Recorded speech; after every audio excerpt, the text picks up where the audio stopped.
Since COVID, a lot has changed. The world isn't the same as it used to be, and honestly, not in a good way. Everything feels gray and pretty much colorless, and so do we. Somewhere along the way, we collectively lost a bit of our spark, and if you're being honest with yourself, you probably feel it too. Every new year rolls around, and we hear the same old mantra, next year will be my year. But let's face it, it wasn't in 2023, it wasn't in 2024, and it won't be in 2025 either, unless you make it happen. So spare me a moment of your time, and I'll help you lock in for 2025. But just a quick disclaimer, I'm not here to motivate you. Motivation is like a sugar rush, and I'm not selling candy. I'm here to give you the tools, perspective, and maybe a little tough love you need to make this your actual year. Like, for real. Now, I'm not going to be too hard on you. I know you've been trying, or at least you think you have. Maybe you started a fitness plan but quit after 2 weeks because life got busy. Or you set goals that were vague enough to be ignored, like, I want to be better. Better at what? Breathing? You've been doing that since birth. See, trying isn't enough. If you're half-assing it, you're not failing because life is unfair, even though it can be. You're failing because you're waiting for life to magically align itself with your vibes, but it won't. You're the one who needs to align with your goals. To do that, you need to start where it matters most, your time. You're probably used to saying, I don't have time. That's funny because you had time to scroll TikTok for 3 hours yesterday. You had time to binge watch the same show for the 4th time because it's absolute cinema. You even had time to stare at the ceiling, thinking about how you have no time. Do you see it? You have time. You're just not using it wisely.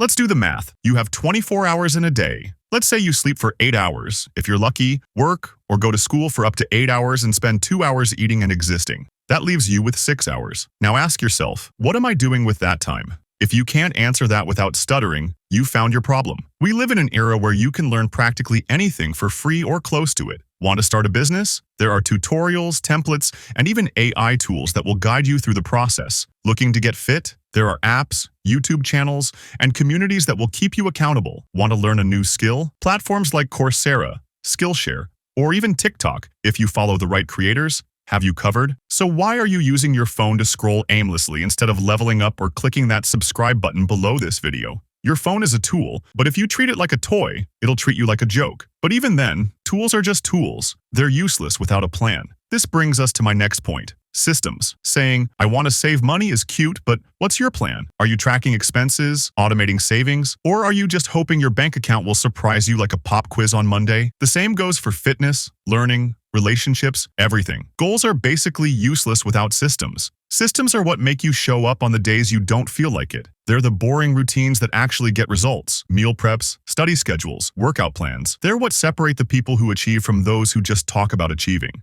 And while we're at it, let's quickly address the grind and why you should embrace it. Most of what will make you successful isn't exciting. It's boring and repetitive. It's waking up early to work out when you'd rather sleep. It's saying no to plans so you can study. It's putting in effort when no one's clapping for you. The grind isn't supposed to feel good. It's supposed to feel necessary. The sooner you stop expecting every step to be fun, the sooner you'll start seeing results. Of course, the grind doesn't have to be the old-fashioned way. Times have changed, and you need to recognize the massive potential and opportunities sitting right in front of you. We're living in the most resource-rich era of all time. There's no excuse for being ignorant or stagnant. Want to make more money? Opportunities are everywhere. Want to learn coding, public speaking, singing, dancing, drawing, editing, animating, writing, or even just talking to people? Free tutorials exist. Want to get better at anything? Google it. Even if the information isn't always accurate, you'll still learn something. Do you see it now? You're not struggling because there's a lack of opportunities. You're struggling because you're not seizing them. And no, scrolling through success content isn't the same as actually taking action. You might be watching this video and listening to my advice, but are you putting in the work? Stop being a passive consumer of inspiration and start being an active participant in your own life. That being said, there's still one problem. People often avoid taking real action because of this idea of balance.